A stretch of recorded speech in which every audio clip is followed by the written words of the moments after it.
반갑습니다. 자, 오늘은 16강 13번에 헤지펀드의 운용 전략부터 하도록 하겠습니다. 우리 헤지라 하는 말은 말 그대로 방어한다, 손실 등을 방어한다 이 말입니다. 그러니까 손실 등을 방어하기 위한 펀드다 이 말입니다. 자, 헤지펀드의 일반적 한번 전략을 보면 우리 쭉 보면 이 헤지펀드는 소수의 투자자로부터 사모 방식입니다. 사모 방식으로 자금을 모아서 운용자에게 높은 보수를 제공하여 다른 투자 대상보다 고수익을 추구하는 펀드로 정의됩니다. 자, 그래서 우리 밑에 한번 몇 개 봐봐요. 그 밑에 보니까 그 해설이 보이죠. 헤지펀드와 전통적 펀드의 비교가 있습니다. 그래서 헤지펀드 이것도 앞전에 우리가 봤던 대한투자 그 내용 같죠. 헤지펀드는 사모 위주다. 주로 소수의 투자자입니다. 소수 투자자. 그 다음에 이것도 기관 투자자 또는 그의 개인 투자자들이 이용하고요. 단기에 보통 이것도 앞에 단기적이고 자입 공부를 활용하고 있고, 그 다음 자 중요한 거는 공시 의무 없다는 것 체크해둬야 됩니다. 그래서 헤지펀드 같은 경우는 공시 의무가 없습니다. 그 다음에 자 부채에 대한 규제가 없습니다. 그래서 레버리지를 적극 활용합니다. 뭘 위해서? 지렛대 효과를 위해서. 그래서 공시 의무가 없다에 줄 거 놓으시고, 그 다음 레버리지를 적극 활용한다. 왜? 부채에 대한 규제가 없기 때문입니다. 요 벨 붙여놓으시고요. 그 다음에 전략에 따른 다양한 상품 등으로 이렇게 구분이 됩니다. 차익 거래를 위한 전략, 그 다음 상호 의존형 전략, 방향성 거래 전략, 펀드 오브 헤지 펀드 전략, 이런 식으로 다양하게 이용되고 있습니다. 그 다음에 이는 절대 수익률을 목표로 운영하고 있습니다. 자, 여기는 벤치마크가 없이 그냥 절대 수익률 달성을 목표로 하고 운영하고 있고, 낮은 베타로, 베타는 뒤에 할 거고요. 시장 리스크가 낮습니다. 근데 이것도 역시 높은 운용자의 능력이 중시됩니다. 그래서 이것도 운용을 잘하면 운용 보수가 따르고 높은 성과 보수가 주어집니다. 그래서 이도 역시 펀드 운용자의 펀드 참여가 허용됩니다. 자, 그 다음에 이는 쭉 보면 되고요. 자, 한번 보죠. 그 다음 밑에 차입이란 말이 있습니다. 주가가 상승이 예상될 때 신용 매수를 하거나 파생상품이나 금융기관의 차입을 통해 가지고 보유 주식을 증가시켜 놓는 겁니다. 그래서 미리 이제 차입을 해가지고 뭐 한다고요? 주식을 증가시켜 놨다가 나중에 주가가 올라가면 다시 팔면 이익이 생기겠죠. 그 다음 공매도는 주가가 내려갈 때 생각됩니다. 내려갈 때 뭐 한다고요? 자, 주식을 차입을 해가지고 미리 팔아먹어요. 팔아먹은 다음 나중에 주가 하락 나면 다시 싸게 그 주식을 사가지고 그 주식으로 반환하는 겁니다. 그래가지고 차익 얻는 거는 공매도라는 겁니다. 그러니까 말해서 자기 주도 알면서 팔아먹는 거죠. 자, 그래서 비어있는 매도다 이 말입니다. 자, 13번 헤지펀드의 일반적인 특징에 관한 설명으로 옳지 않은 것은, 그래서 앞에 정의 요거 밑에 해설은 별표 쳐놔야 됩니다. 별표. 자, 투기 목적의 차익 거래를 위해 공매도나 또 차입 또는 파생상품을 적극 운용하기도 합니다. 그 다음 투자 상품은 전략에 따라 다양하며 절대 수익률 달성을 목표로 하고 있고요. 그 다음에 운용자는 고액의 자기 자금을 투자하고, 그 다음에 운용 보수 외에 성과 보수도 별도로 받습니다. 그 다음에 자금 차입에 대한 규제가 이는 없습니다. 그래서 얼마든지 뭐 한다고요? 부채를 활용하더라도 규제가 없기 때문에 부채 비율의 환도가 상대적으로 높습니다. 높기 때문에 이는 레버리지 효과를 적극 이용하는 겁니다. 답은 4번이 틀렸고요. 이렇게 간단히 개념만 잡아놓으세요.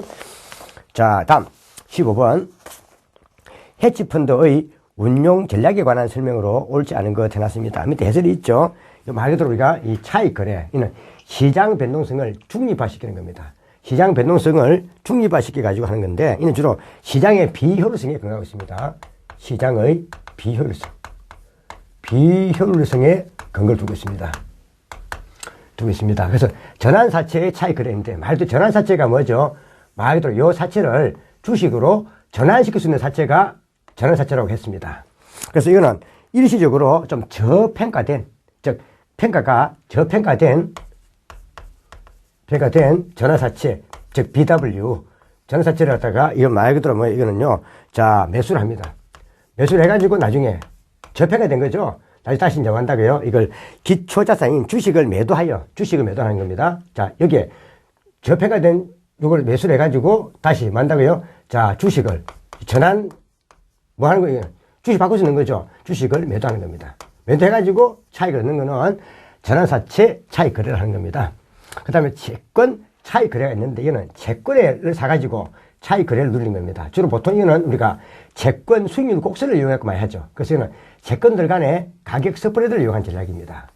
이 전략에 보면 우리가 요 보면은 쭉 나와 있습니다. 수익률 곡선을 이용한 재정 거래를 보통 하는 방식이 있는데 이 수익률 곡선은 우리 앞전에 얘기했지만 단종 만기가 있으면 만기가 있고 수익률이 있으면은 자 만기가 길어짐에 따라서 수익률이 쭉 올라가는 구조죠. 그죠? 자 있습니다. 자 그래서 이때 보면은 수익률 곡선 스티퍼너가 있습니다. 이 스티퍼너는 말 그대로 좀 수익률 곡선이 이렇게 좀 가파른 겁니다. 가파른 거, 급격한 거. 자, 이 가파른 겁니다. 가파르다, 좀 급격하다 뜻이죠. 스티퍼너. 자, 이거는 이때는 수익률 곡선이 가파를 때는 만기가 짧은 채권을 매수를 하고 그 다음에 만기가 긴 채권을 매도하는 겁니다. 그래서 수익률 곡선이 가파르다고 할 자체는 만기가 짧을 때 수익이 많이 올라가는 거죠. 많이 올라가는 겁니다. 올라가니까 만기가 짧은 걸 매수하고 만기가 긴 걸 팔아먹는 겁니다. 그래서 변동성에 대한 매수 전략입니다. 매수 전략. 그 다음에 수익률 곡선, 플래터너가 있습니다. 이거는 말 그대로 수익률 곡선이 좀 완만합니다. 팽팽한 걸. 수익률 곡선이 팽팽한 겁니다. 별 차이가 없다 이 말입니다. 이때는 만기가 짧은 채권을 매도를 하고, 즉, 이런 변동성에 대한 매도 전략입니다. 만기가 긴 채권을 매수하는 겁니다. 그 다음에 인터마켓 스프레드 트레이딩이 있는데 이거는 이종통화간의 수익률 곡선을 이용해가지고 차익 거래를 얻는 겁니다. 말 그대로 이거는 자, 10년 만기. 예를 들면 똑같은 10년 만기. 자, 우리가 미국채를 매수하고 미국채를 매수하는 대신에 똑같은 10년 만기 우리 독일채, 즉 서독, 독일채를 매도하는 이런 게 전략입니다. 그러니까 이종통화의 수익률 곡선을 얻는 차익 거래입니다. 그 다음에 우리가 말 그대로 캐리 트레이딩은 자, 저금리로 낮은 금 차입을 해가지고 고금리 상품에 투자하는 겁니다. 자, 그 다음 밑에 보면 우리가 브레이크 이븐, 인플레 트레이딩 있는데 이는 말 그대로 높은 인플레가 예상되면은 물가 연동 채권을 매수하는 겁니다. 물가 연동 채권은 물가가 올라가면 말 그대로 이거는 수익률이 높아지는 겁니다. 그죠? 높아지기 때문에 오히려 이런 물가 있는 채권은 인플레가 올라가면 좋아지죠. 좋아지는 걸 매수하고 동일한 만기 국공채를 매수하는 겁니다. 보통 국공채는 변동이자가 아니라 이는 고정금리죠. 자, 이걸 얘기하는 겁니다. 그래서 이렇게 이루어지는 것이 바로 채권 차익 거래다 이 말입니다. 그 다음에 주식시장 중립행이 있습니다. 주식시장 중립행은 말 그대로 이거는요. 자, 동일한 규모의 롱이 매수하는 거죠. 매수. 똑같은 규모로 매수를 하고 그 다음에 쇼스 매도 해가지고 포지션을 두는 겁니다. 중립시키는 겁니다. 그래서 이는 시장 움직임에 관계없이 이는 시장 움직임에 관계없이 절대 수익률을 얻는 겁니다. 자, 수익 움직임에 관계없이 절대 수익률을 얻는 전략입니다. 자, 그 다음에 상호 어존형 전략이 있는데 이거는 말 그대로 기업의 경영에 큰 영향을 미칠 수 있는 큰 사건을 예상해가지고 이는 말 그대로 수익을 얻으라는 전략입니다. 그 다음 부실 채권 투자가 있습니다. 이는 말 그대로 과소평가된 부실 채권을 사둔 다음 나중에 요 기업의 경영이 개선되어 나중에 좋아지면 그때 요 채권을 팔아가지고 이익을 얻는 전략입니다. 그 다음 합병 차익 거래가 있는데 이거는 말 그대로 자, 인수기업의 주가는 보통 일반적으로 상대적으로 주가가 어떻게 되죠? 주가가 좀 떨어집니다. 그 다음에 비합병 회사는 안 좋은 회사죠. 이 회사는 주가가 상당히 뒤에 가면 주가가 올라갑니다. 그래서 뒤에 팽여되죠. 그러니까 요 주식을 팔고 나중에 요 금액으로 요 주식 사두는 겁니다. 사두면서 요 이익을 먹는 전략이 합병 차익 거래라는 겁니다. 그래서 합병 차익 거래 한번 받으시고 그 다음에 방향성 거래 전략이 있는데 이는 주가나 시장의 변동성을 조정해주는 전략이다. 몇 개 한번 받으시고 참고로요. 그 다음에 펀드라고 하는 건데 헤지 펀드인데 이거는 다양한 보통 15개에서 30개에 해당하는 헤지 펀드에다가 헤지 펀드 이용해가지고 주로 분산 투자하는 전략입니다. 자, 받으시면 들어가시면 되죠. 그래서 이거는 좀 개념만 좀 봐놓으세요. 자, 그래서 밑에 안 보면 자, 4번. 자, 다음 중 헤지펀드의 운용 전략에 관한 설명으로 옳지 않은 것은, 자, 차익 거래 전략은 말도 차익을 노리는 차익. 쉽게 말해서 뭐예요? 우리말 하면 싸게 사가지고 비싸게 팔면 뭐예요? 차익이 생기죠. 그러니까 차익을 남기는 전략입니다. 이는 시장의 비효율성에 의한 가격 불일치를 이용하여, 그러니까 이는 시장의 비효율성 전제라고 있습니다. 자, 전제돼서 가격 불일치를 이용하여 수익을 추구하고, 그 다음에 시장 변동성을 중립화시키는 전략이다. 주식시장 중립형은 이거죠. 롱숏을 이용하는 거죠. 그러면 시장 움직임에 관계없이 뭐예요? 절대 수익률을 추구하는 전략입니다. 자, 그래서 이는요, 말 그대로 주식시장 중립형은 동일한 규모의 롱이 뭐예요? 매수하는 것, 숏이 매도하는 것, 표시를 딱 놓아가지고 베타를 중립화시킨 다음, 자, 뭐예요? 시장 가격 움직임을 줄여서, 알죠? 시장 가격 움직임에 관계없이 해야 되죠. 시장 가격 움직임에 관계없이 절대 수익률을 얻는 겁니다. 그래서 움직임을 줄이는 게 아니죠. 관계없이 하는 겁니다. 자, 그래서 답은 2항이 틀렸죠. 시장 가격 움직임에 관계없이 절대 수익률을 추구한다 이래 되죠. 자, 다음 상호 의존형 전략은 기업 상황에 큰 사건을 예측하고 이에 따른 가격 변동을 이용하여 수익을 얻는 전략이었습니다. 이게 우리가 부실 채권을 투자한다든지 또는 합병을 하는 이런 회사의 차익을 노리는 이런 전략이 상호 의존형입니다. 그 다음에 펀드 오버 헤지 펀드 전략은 뭐예요? 펀드 오버 헤지 펀드 전략은 이런 뭐라 했습니까? 앞에 자, 자금을 다양한 여러 개의 헤지 펀드에 분산 투자해가지고 이익을 얻는 겁니다. 일명 포트폴리오, 그죠? 이 말이죠. 자, 보고요. 자, 그에 대한 내용 자체를 지금 현재 밑에 있는 내용을 제가 이렇게 한번 정리해 두었습니다. 정리해 두었죠? 자, 그냥 한번 봐두시고요. 자, 방향성 거래 전략에는 그냥 이런 게 있으니까 그때 한번 봐주시면 되겠습니다. 자, 15번. 다음 중 헤지 펀드에 관한 설명으로 틀린 것은, 자, 합병, 차익 거래는 일반적으로 비합병 회사의 주식은 어떻게 돼요? 비합병 회사는 나이게 뒤에 가면은 이 튼튼한 회사하고 비합병 회사가 모이면은 오늘 비합병 기업의 주식은 주가가 올라가는 경향이 있어요. 그럼 좀 상대적으로 좀 약체 기업을 인수하면 요 앞에 합병하는 기업 자체는 상대 주가가 좀 떨어지는 경향이 있습니다. 그러다 보니까 인수 기업의 요 주식을 공매도 해가지고 다시 뭡니까? 요 비합병 회사 주식을 사는 전략입니다. 자, 그래서 일반적으로 비합병 인수기업의 주식을 매도가 아니고 매수하고 인수기업의 주식을 공매도하는 포지션을 취하는 전략입니다. 답이 1번이 바뀌었네요. 자, 이거 한번 체크해 주셔야겠습니다. 1번이 틀렸다. 전환사채 차익 거래는 일시적으로 전환사채와 주식의 가격 간의 괴리가 발생할 때 저평가된 전환사채를 매수하고 기초자산인 주식을 매도를 해가지고 수익을 얻는 겁니다. 저평가된, 사실 전환사채를 우리가 많이 해왔죠. 전환사채는 나중에 뒤에 이게 그대로 이 전환사채를 갖다가 뭐 한다고요? 주식을 바꿔주는 겁니다. 바꿔주기 때문에 이때 저평가된 전환사채 같은 이걸 산다는 거죠. 사가지고 나중에 뭐 한다고요? 주식을 좀 더 비싸게 팔면 차익이 생기죠. 이게 전환사채 차익 전략이다 이 말입니다.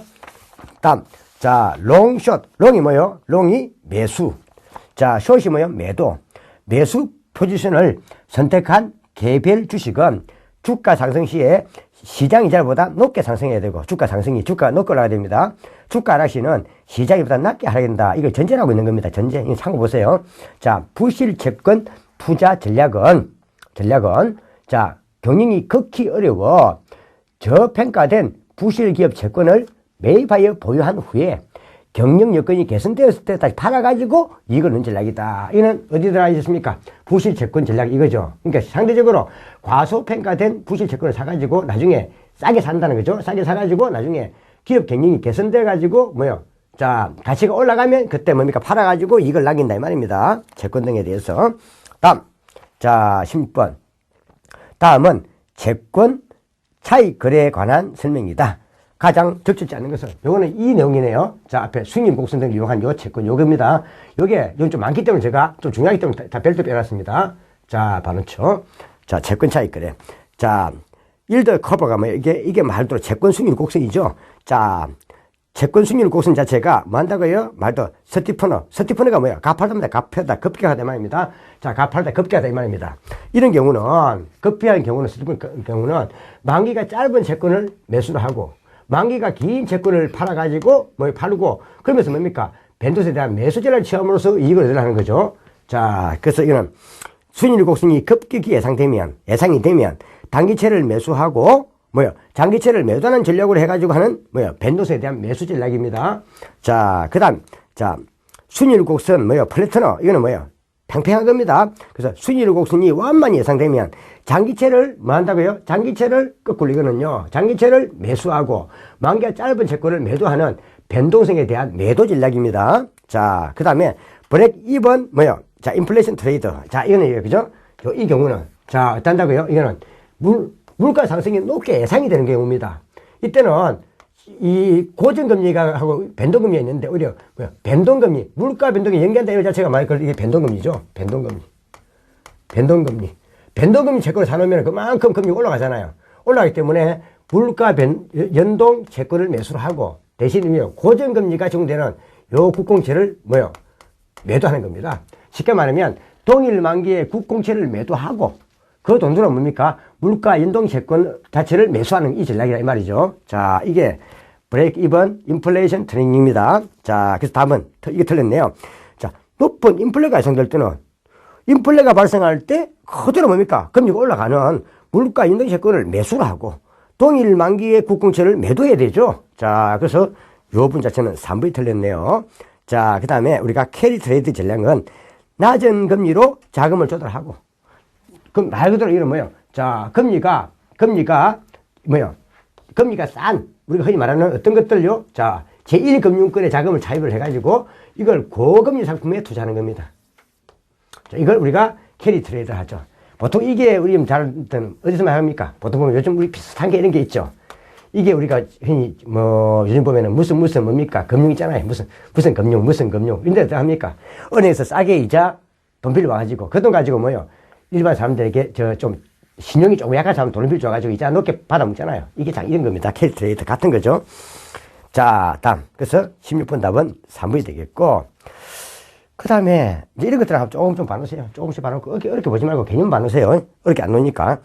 자, 다음 중, 자, 신용 파생 상품에 관한 설명으로 틀린 거 해놨습니다.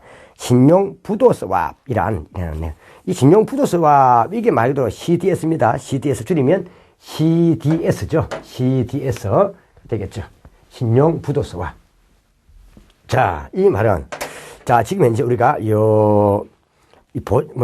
보장 매입자가 있습니다. 보장하는 매입자가 있고, 그 다음에 요 보장 매입자에서 이제 우리가 기초자산이 있을 겁니다. 기초자산. 자, 기초자산이 있겠죠. 자, 중거자산이 있을 겁니다.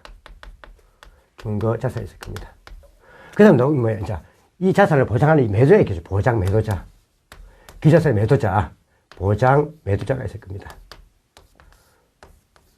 그러면 보장 매입자가 보장 매도자에게 뭐 한다고요? 자, 보장 매도자가 이게 나중에 이 자체가 나중에 부도 등이 나면 당신이 뭐 한다고요? 손실을 보전해라 하는 보장 매도자가 요 부도 같은 게 발생할 때 손실을 보전해 줄 것을 보장 매도자에게 받아 놓습니다. 그래서 손실이 발생하면, 즉 부도 발생 시 손실 보전은 누가 해야 된다고요? 요 보장 매도자가 하는 거예요. 이렇게 해야 됩니다. 그 대신에 자, 요 보장 매도자에게 여기에 대한 대가로 높은 프리미엄을 줍니다. 여기에 대한 보장 프리미엄을 준단 말입니다.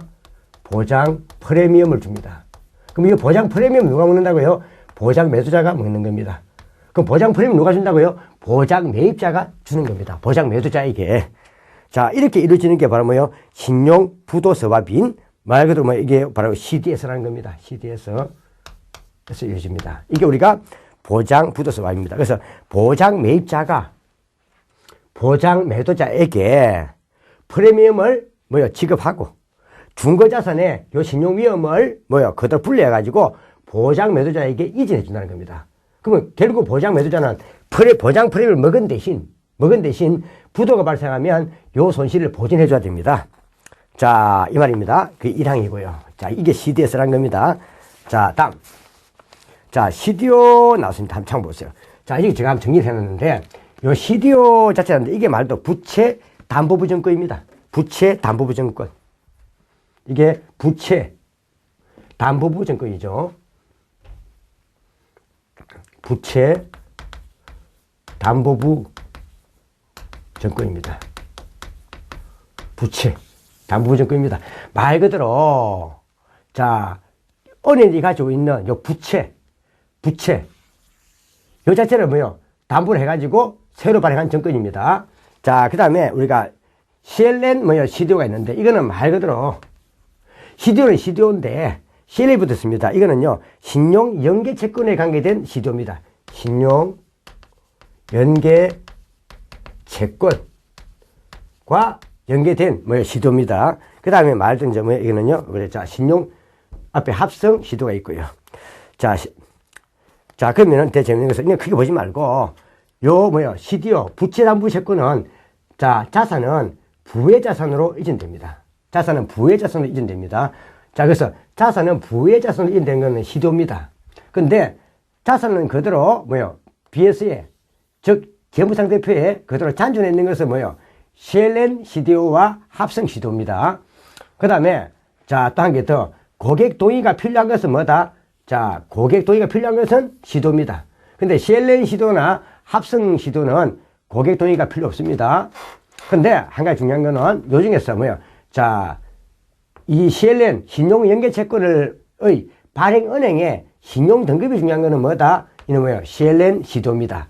요컨대 CDO와 합성 CDO는 CLN 발행은행의 신용등급은 중시 않습니다. 그래서 좀 봐야 될 것은 부채담보부 정권 이 자체는 자산은 부외자산으로 이전되고 고객 동의가 필요한데 하고, 그 다음에 CLN CDO는 이거는 CLN의 발행은행의 신용 등급이 중요한 것은 요거라는 것만 좀 체크해 두세요. 이는 크게 어렵게 보지 마시고요. 그래서 CDO, 부채담보부 정권은 자, 신용도가 낮은 회사채나 대출채권 등을 중거자산으로 하여 현금 흐름이 담보되는 담보부 정권이다. 이 말입니다. 자, 그래서 이런 앞에 CM 이런 거 비슷한 겁니다. 다음, CLN CDO의 경우 고객 동의가 필요 없지만 CLN 발행은행의 신용등급이 중요하다 했습니다. 근데 고객 동의가 필요하기 위해서 뭘 했습니까? 그냥 CDO로 했습니다. CDO. 부채담보 정권 이 자체는 고객 동의가 필요합니다. 자, 그 다음, 자, 합성 CDO의 경우, 자, 상업은행의 대출 잔액을 정권화를 통해 부외자산으로 이전된다. 부외자산으로 이전되는 것은 제가 CDO밖에 없댔습니다. CLN CDO와 합성 CDO는 부외자산으로 이전되는 것이 아니라 그대로 재무상태표에 그대로 잔존합니다. 자산은 그대로 잔존합니다. 그 답은 4항이 되겠습니다. 그래서 거기에 대한 내용 자체를 제가 간단하게 그 밑에 우리 앞에 했던 것을 간략하게 제가 이게 요약을 해놓았습니다. 해놨는데 다른 거는 크게 보지 말고 그냥 우리가 CDO는 자산은 부외자산으로 이전되면 되고, 그 다음에 되는데 자산은 부외자산으로 이전되는 거는 CDO만 있다. 근데 CLN CDO와 합성 CDO는 자산이 그대로 재무상태표, 즉 BS에 잔존한다는 것. 그럼 자산이 부외자산으로 이전되는 건 하나밖에 없다. CDO. 그 다음에 고객 동의가 필요한 것도 CDO. 근데 CLN CDO와 합성 CDO는 고객 동의가 필요 없다는 것. 그 다음에 자, CLN 발행은행의 신용등급이 중요한 것은 뭐다? CLN CDO라는 것. 나머지는 신용등급이 CLN 발행은행의 신용등급이 중요치 않다는 것 좀 체크해 주시면 되겠습니다. 자, 18번. 자, 그래서 이거 한번 체크해 주셔야 됩니다. 자, 다음 18번. 다음은 신용 파생 상품에 관한 설명이다. 적절하지 않은 것은 총수입 서합은 기존 자산 보유자는 총수익 매도자로서 중고자산의 모든 흐름을 총수익 매입자에게 지급해주는 방식이다. 바로 그 개문반도세 개념만. 그 다음에 신용부도 서합. 신용부도 서합 거래는 자, 이게 앞에 CD에 쓰죠. 중고자산의 신용위험을 분리하여 보장 매도자에게 이전하고, 자, 보장 매입자가 아니죠. 자, 그래서 앞에 이게 있으면 요거죠. 자, 요거는 그대로 여기 앞에 CD에 써 있습니다. 그래서 자, 이때 여기에 대한 뭐는요, 자, 신용위험 이런 것은 분리해갖고 누구에게 위험은 그대로 보장 매도자에게 이전합니다. 자, 그 대신에 이 위험에 대한 보장 프리미엄을 보장 매입자가 보장 매도자에게 줘야 됩니다. 그 대신에 나중에 부도가 발생하면 요 보장 매도자는 요 부도 발생의 손실을 보전해 줘야 됩니다. 자, 이 말입니다. 그럼 답은 2번이 틀렸죠. 그래서 어떻게 고쳐야 되겠습니까? 중고자산의 신용위험을 분리하여 보장 매도자에게 이전하고, 보장 매도자는 그 대가로 프리미엄을 지급받는 방식이다. 보장 매도자 다 바꿔야 되겠죠. 보장 매입자를 전부 다 보장 매도자로 바꿔야 됩니다. 자, 다음. 신용 연계 채권은, 자, 일반 채권에 CDS를 결합한 상품으로 보장 매입자는 중거자산의 신용위험을 CLM 발행자에게 전가시키는 방식이고, 그 다음 합성 CDO는 CDO의 특수 행태로서 보장 매입자가 중거자산을 양도하는 것이 아니라 신용 파생 상품을 이용하여 자산에 내재된 신용 위험을 전가하는 방식이다. 그래서 이거는 크게 간 건 아니니까 한번 요 부분하고 좀 간단하게 그냥 요 부분만 좀 언급해 놓으세요. 뭐 크게 중요한 것은 아닙니다. 자, 다음. 자, 보면, 자, 이제 우리가 여기까지 하고 이제 2장 들어가겠죠? 2장에 들어가겠는데, 2장부터는 이제 관계되는 게 어디 관계되죠? 2장부터는 그대로 해외 정권 투자 전략 및 투자 전략이죠. 자, 해외 정권 투자 2장.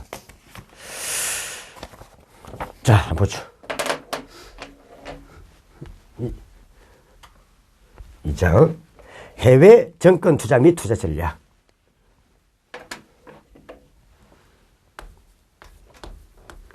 장 해외 정권 투자. 정권 투자 운용 및 투자 전략. 되죠? 자, 되겠는데 1번 한번 보죠. 자, 국제 분산 투자의 효과에 관한 설명으로 옳지 않은 것은, 자, 밑에 국제 분산 투자 효과가 있습니다. 우리 앞전에 보면 이 국내 투자를 하면, 국내 분산 투자를 하면 체계적 위험은 뭐야? 우리가 비체계적 위험은 분산투자가 포트폴리오죠. 비체계 위험은 제거가 되는데, 제거가 될 수 있는데, 뭐야? 체계 위험은 제거가 안 된댔죠. 체계 위험이 뭐야? 시장 위험. 제거가 안 됐습니다. 그런데 국제 분산 투자를 하면은 체계적 위험에 따른 이것도 뭐예요? 국내 분산 투자하지 못했던 체계적 위험의 일부도 뭐야? 제거될 수 있다는 겁니다. 자, 체계 위험 일부의 뭐요? 말 그대로 우리가 체계 위험의 일부가 뭐요? 제거 가능하다는 거죠. 맞다. 뭘 하면은 우리가 국제 분산 투자를 하면 이거 한번 봐야 되죠. 자, 그래서 체계 위험에 모두가 제거되는 건 아닙니다. 자, 말 그대로 뭐요? 국제와 국내 간에 약간 상계될 수 있는 게 제거된다 이 말입니다. 자, 이 말이고, 그 다음에 자, 또 그래서 이때 국제 분산 투자하면은 이때 체계 위험의 일부가 제거됨으로써 이때 제거되지 않은 게 뭘까요? 체계 위험이 제거되지 않은 것은 이는 말 그대로 이는요, 글로벌 시장 전체에 공통된 체계 위험만 부담합니다. 자, 체계 위험 중에서 글로벌이 뭐예요? 국제화죠. 글로벌 시장 전체에 걸친 전체의 공통적인 체계적 위험만 부담합니다. 그러니까 글로벌 시장 전체의 공통적인 체계 위험이 아닌 것은 다 제거될 수 있단 말이에요. 체계 위험 중에서도 제거된다 이 말입니다. 자, 이걸 이야기하고 있는 겁니다. 이걸 한번 봐주셔야 되겠죠. 그 다음에 자, 국제 분산 투자 나왔는데 이때 두 번째 좀 잘 봐야 될 것은 또 이거죠. 두 번째. 자, 국제 분산 투자를 하면 자, 말 그대로 어떤 것들요? 자, 이때 각국의 증권시장에 대한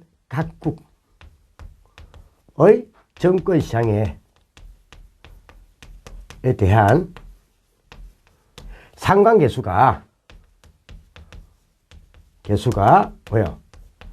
낮을수록, 즉 작을수록 좋습니다. 그러니까 작을수록 분산 효과는 더 커집니다. 분산 효과가 더 크단 말은 비체계 위험도 제거되고 체계 위험의 일부도 많이 제거된다 이 말입니다. 분산 효과가 더 커진다 이 말입니다. 자, 이거 한번 봐주셔야 되겠습니다. 근데 요즘은 7번째 보면 뭐요? 세계 경제의 글로벌화로 이래 가지고 동조화 현상 때문에 국제 간에 있어서도 점차 상관계수가 높아짐에 따라서 분산 효과가 적어지는 추세에 있습니다. 좀 이따 보도록 하고요. 자, 한번 봐주시고. 자, 그래서 제가 상관계수 이거는 좀 이따가 설명하겠지만은 사실 상관계수 이 자체는 나중에 뒤에 가면 두 정권 시장 간에, 두 자산 간에 이 수익률의 변화 방향을 말합니다. 그래서 자산 간의 수익률, 변화 방향과 강도를 나타내는 겁니다. 근데 공부사는 수익률의 변화를 가지고 플러스 마이너스 설명하지만 이는 구체로 강도도 계산할 수 있는 게 우리가 상관계수입니다. 상관계수 값은 앞에 보면 플러스 1부터 마이너스 1까지가 있는데 플러스 1인 경우는 두 자산의 수익률이 똑같은 방향으로 똑같은 크기로 움직입니다. 그래서 이때는 분산 효과가 전혀 없습니다.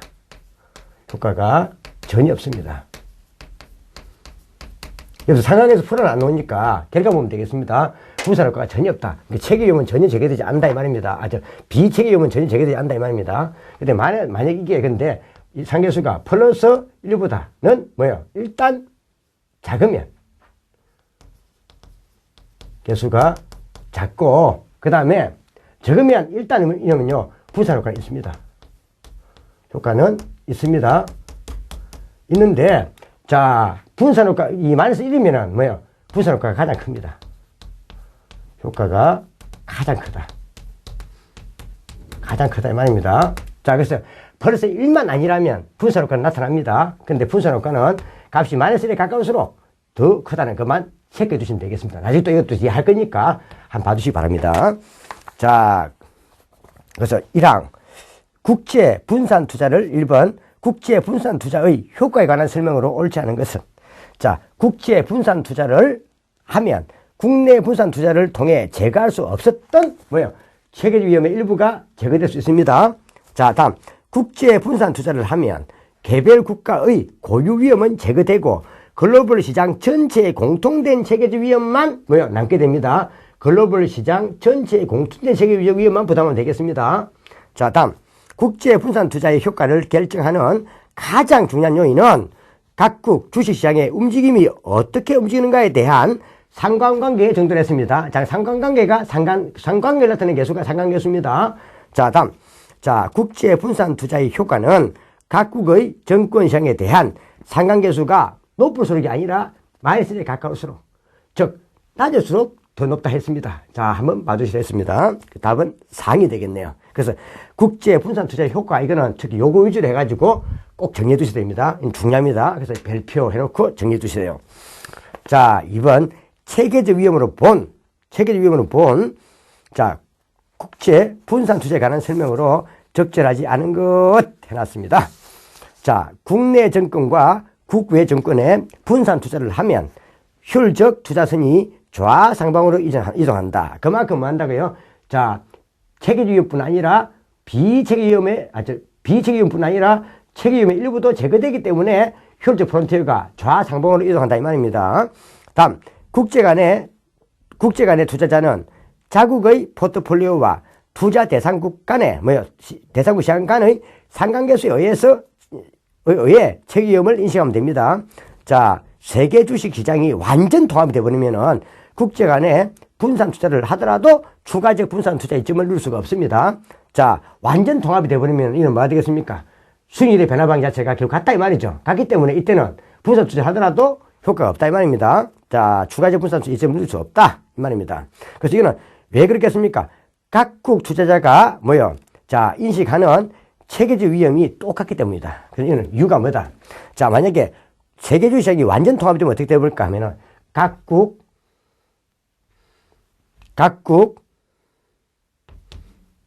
투자자가 인식하는 체계적 위험이 동일해집니다. 똑같습니다. 동일하다 말 자체는 결국 이는 뭘 의미한다고요? 이는 시장 포트폴리오가 동일하다 이 말입니다. 시장 포트폴리오가 동일해집니다. 이렇게 되면은 추가적으로 체계 위험이 제거된 효과가 적어집니다. 다음, 자, 이렇게 누릴 수 없다 해야 되겠죠. 완전 통합되면 없습니다. 자, 그래서 답은 4번이 되겠고, 현실적으로 보면 국제 간의 통합과 다르고, 또 국제 투자의 장벽이 존재하기 때문에 국제 분산 투자에 따른 초과이익 가능성은 여전히 존재한다. 이렇게 보는 거죠. 자, 여기까지 해놓고 좀 쉬었다가 17강부터 진행하도록 하겠습니다. 자, 수고하셨습니다.